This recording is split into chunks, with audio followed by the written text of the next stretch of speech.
नमस्कार शिक्षक मित्रांनो आणि विद्यार्थी मित्रांनो. शिक्षकांनी 5 डिसेंबरला शाळा बंद आंदोलन पुकारलं होतं. टीईटी बंधनकारक झाली. सर्वोच्च न्यायालयाचा निकाल लागला. त्याच्या अगेन्स्ट महाराष्ट्र सरकारने यावरती काहीही प्रत्युत्तर दिलेलं नाहीये. शिक्षण विभागाचं सुद्धा काहीही याच्यावरती म्हणणं नाहीये.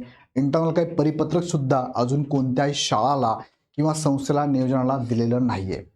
सो याचा अर्थ नेमका काय? महाराष्ट्र सरकारने पुनर्विचार याचिका सुद्धा टाकलेली नाहीये. सो यावरती वेळोवेळी शिक्षक संघटनांनी या मागणी केली होती की महाराष्ट्र सरकारने यावरती पुनर्विचार याचिका टाकायला हवी. पण मात्र यावरती सरकारने काहीही निर्देश दिले नाही किंवा याच्यावरती काही ॲक्शन घेतली नाही. रिसेंटली आपले शिक्षण मंत्र्यांचं आपण वाक्य जर ऐकलं तर असं म्हणणं होतं की आम्ही याच्यावरती गंभीर आहोत आणि इतर राज्यही काय करतात ते त्यांच्या लेखी काय काय याच्यावरती प्रत्युत्तर देतात, याचिका टाकतात किंवा काय निर्देश देतात हे आम्ही लक्ष ठेवून आहोत, असंही आपल्या शिक्षण मंत्र्यांचं म्हणणं आहे. पण शिक्षक संघटना खूप मोठ्या प्रमाणामध्ये एकत्र आल्यात आणि यांनी हे आंदोलन पुकारलं. मग 5 डिसेंबरला म्हणजे आजच्या दिवशी ही शाळा बंद ठेवण्याचं आंदोलन पुकारलं होतं. पण यावरती सरकारकडनं एक परिपत्रक जारी करण्यात आलेलं आहे आणि या परिपत्रका माध्यमातून कारवाई करू असं सुद्धा त्यांनी या परिपत्रकाद्वारे संबंधित शाळांना किंवा संबंधित आंदोलन करणाऱ्या शिक्षकांना असे परिपत्रक दिलेलं आहे. सो काय आहे नक्की परिपत्रक आणि याच्यावरती काय होऊ शकतं भविष्यामध्ये, थोडक्यात या व्हिडिओच्या माध्यमातून आपण समजून घेऊया. हे परिपत्रक पण मी तुम्हाला दाखवतो. बघा, हे परिपत्रक आलेलं आहे 4 डिसेंबर 2025ला, म्हणजे 5 डिसेंबरला आजच्या दिवशी आंदोलन होणार होतं, शाळा बंद आंदोलन होणार होतं आणि ते परिपत्रक आलं 4 तारखेला. आता एक थोडीशी बाजू पाठीमागची मी सांगतो तुम्हाला, किंवा त्याला म्हणूया आपण थोडी निगेटिव्ह बाजू आहे की शाळा बंद आंदोलन शिक्षक करत आहेत, याचा इम्पॅक्ट कोणावर होणार आहे? याचा इम्पॅक्ट डायरेक्टली त्या विद्यार्थ्यांवरती होणार आहे, ज्या विद्यार्थ्यांना शिक्षण घेण्याचा अधिकार आहे आणि जे विद्यार्थी शाळेमध्ये येणार आहे अशा विद्यार्थ्यांना त्या एका दिवसासाठी शाळा बंद असणार आहे. आता याच्यावरती बरंचसं भाष्य असं येऊ शकतं, सर एका दिवसाने किती मोठा फरक पडणार आहे, एक दिवस बंद ठेवण्याने काय होणार आहे, पण आम्हाला जर आमच्यावरती अन्याय होत असेल तर आम्ही हे शस्त्र उभारू शकतो का?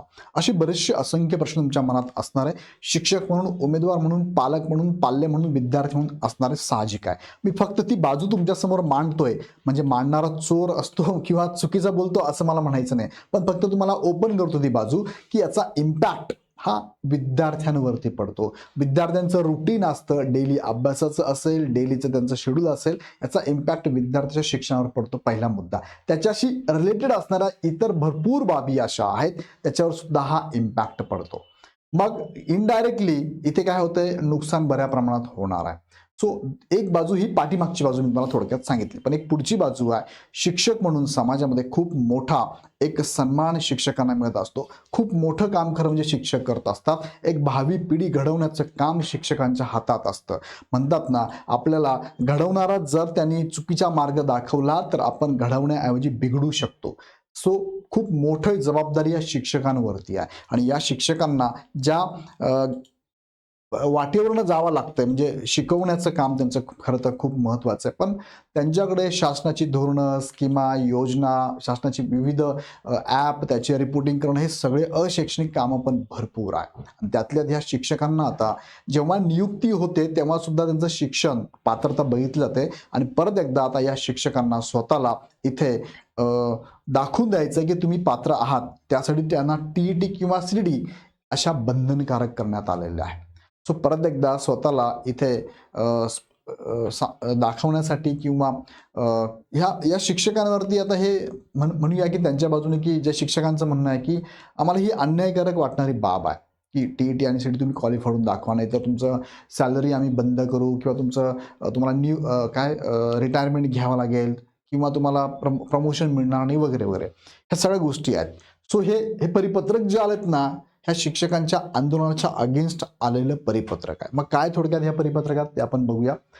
ते बघा, 4 डिसेंबरचं परिपत्रक आहे. हे कुणाला गेलेलं परिपत्रक आहे तर हे गेलंय विभागीय शिक्षण उपसंचालक विभाग सर्व शिक्षणाधिकारी प्राथमिक माध्यमिक जिल्हा परिषद सर्व शिक्षण निरीक्षक बृहन्मुंबई उत्तर दक्षिण पश्चिम विषय 5 डिसेंबर 2025 रोजी शाळा बंद आंदोलनाबाबतचं हे परिपत्रक आहे आणि यात संदर्भ दिले बघा विविध वर्तमानपत्रांमध्ये छापून आलेल्या बातम्या की 5 डिसेंबरला शिक्षक शाळा बंद आंदोलन करणार आहात. महाराष्ट्र राज्य विना अनुदानित शाळा कृती समिती यांचे दिनांक निरंकचे निवेदन श्री दत्तात्रय अच्युतराव सावंत माजी सदस्य महाराष्ट्र विधान परिषद यांचे 1 डिसेंबरचे पत्र, महाराष्ट्र राज्य शिक्षण संस्था महामंडळ यांचे 1 डिसेंबरचे निवेदन आणि या कार्यालयाचे समक्रमांक हे सगळे निवेदन हे सगळे संदर्भ घेऊन त्यांनी हे परिपत्रक काढलेलं आहे. मग या परिपत्रकात म्हटलेलं काय आहे, वरील विषयाबाबतचे संदर्भीय निवेदन सुलभ क्रमांक 1 ते 4 प्रत सोबत जोडण्यात येत आहे. विषयांकित प्रकरणी संदर्भ 5च्या पत्रानुसार निर्देश देण्यात आले होते. संदर्भ क्रमांक 5च्या पत्रामध्ये पुढील प्रमाणे सुधारित निर्देश देण्यात येत आहे. उपरोक्त विषयाच्या अनुषंगाने राज्यातील शासकीय स्थानिक स्वराज्य संस्था शाळांमधील मुख्याध्यापक शिक्षक आणि खाजगी अनुदानित अंशतः अनुदानित विना अनुदानित शाळेतील मुख्याध्यापक शिक्षक शिक्षकेतर कर्मचारी हे त्यांच्या विविध मागण्यांसाठी 5 डिसेंबर 2025 रोजी शाळा बंद आंदोलनात सहभागी होणार आहेत असे उक्त संदर्भ निवेदन वृत्तपत्रातील बातमीद्वारे निदर्शनास आलेले आहे. मग त्यामुळे काय होणार आहे, तरी विद्यार्थी हित लक्षात घेता बघा किती हित लक्षात घेता आहे, विद्यार्थी हित लक्षात घेता संच मान्यता लागू केली त्यांनी. वाडेपाड्यांमधल्या शाळा बंद करण्याचे प्रोग्राम चाललेले आहेत. प्रायव्हेट स्कूलला इथे प्रमोट करता येते. बघा विद्यार्थी हित लक्षात घेता 5 डिसेंबर 2025 रोजी कोणतीही शाळा बंद राहणार नाही याची आपल्या स्तरावरून दक्षता घ्यावी.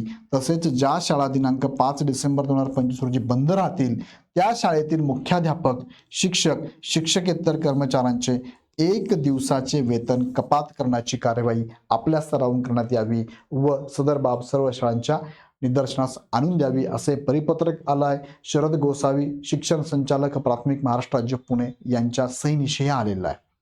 सो या शिक्षकांवरती कारवाई करणार ती कोणती, तर वेतन त्यांचं 1 दिवसाचं वेतन कपात करावं अशी त्यांची कारवाई असणार आहे. सो शिक्षण संघटना भरपूर आक्रमक झाल्या होत्या. स्वतःला हे TET सीटद्वारे सिद्ध करण्याऐवजी ते म्हणत होते की आम्ही ऑलरेडी स्वतःला सिद्ध करूनच ह्या पदावर आहोत. कितीतरी पिढ्या आम्ही आत्तापर्यंत घडवलेल्या आहेत आणि परत एकदा तुम्ही आम्हाला आमचं पोस्ट आमची जागा सिद्ध करण्यासाठी ही एक्झाम घेताय. सो हे कितपत योग्य आहे कितपत चुकीचं आहे हे येणारा काळ ठरवेलच. यावरती शिक्षण विभाग किंवा संबंधित सरकार काय नियोजन करतंय काय निर्णय घेतोय ते कळलंच. पण थोडक्यामध्ये तुम्हाला एक गोष्ट मी लक्षात आणून देतो, आंदोलन आणि बंद पुकारणे यामध्ये नेमका फरक काय, हा कितपत योग्य आहे हा तुम्ही मला पण सांगा. सारांश काय, आंदोलन म्हणजे काय तर विचार मांडण्याचा शांततापूर्ण व लोकशाहीचा मार्ग आहे आणि बंद हा सार्वजनिक जीवन थांबवून केलेला विरोध आहे. आता हा जनरल मी मुद्दा बोलतोय. आता शिक्षकांबाबत जर बोलायचं म्हटलं तर सार्वजनिक जीवन म्हणजे काय, विद्यार्थ्यांचं शिक्षण थांबवलं किंवा 1 दिवसासाठी विद्यार्थ्यांना शिक्षण मिळणार नाही, तो 1 दिवस त्यांच्या जीवनामध्ये परत येणार नाही आणि त्याच्याशी निगडीत सगळ्याच गोष्टींना याचा फटका बसणार आहे. उदाहरण, शेतकऱ्यांच्या मागण्या जर असेल तर आंदोलन करतात, मोर्चा रस्ता रोको उपोषण करतात. आणि बंद म्हणजे काय, बाजार आणि वाहतूक बंद करण्याचे आव्हान, हे झालं बंद. हा दोघांमधला फरक थोडक्यात मी तुम्हाला फरक लक्षात आणून दिला. मग हे सगळं तुमच्या लक्षात आलं असेल तर मला सांगा, आंदोलन व बंद पुकारणे यामधला फरक लक्षात आला आणि त्यावरती कारवाई करणारच का सरकार, ह्या दोन्ही गोष्टी जर आपण बघितल्या म्हणजे आंदोलन बंद पुकारणे आणि त्याच्यावरती कारवाई करणे दोन्ही योग्य आहेत का, कोणतं योग्य आहे कोणतं अयोग्य आहे ते पण मला सांगा कमेंटमध्ये. तुम्हाला काय वाटतं मला कमेंटमध्ये नक्की कळवा.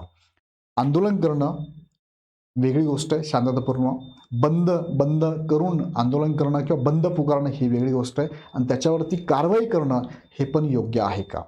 सो यामध्ये शिक्षकांना आंदोलन करायची संधी मिळणार नाही का, शिक्षकांना आंदोलन केलं शिक्षक आंदोलन करू शकतात का, किंवा हे आंदोलन कशा पद्धतीचं असावं, ह्या सगळ्या गोष्टींचे निकष वेगवेगळे आहेत. सो ज्या पद्धतीने हे आवाहन केलं गेलं होतं 5 डिसेंबरला शाळा बंद आंदोलन, याच्या अगेन्स्ट ही कारवाई, याच्याबद्दल तुम्हाला काय वाटतं मला कमेंटमध्ये नक्की कळवा. आणि असेच नवनवीन व्हिडिओ बघण्यासाठी चॅनल सबस्क्राईब करून बेल आयकॉन क्लिक करा. पुन्हा व्हिडिओ आपण नेक्स्ट व्हिडिओमध्ये. धन्यवाद.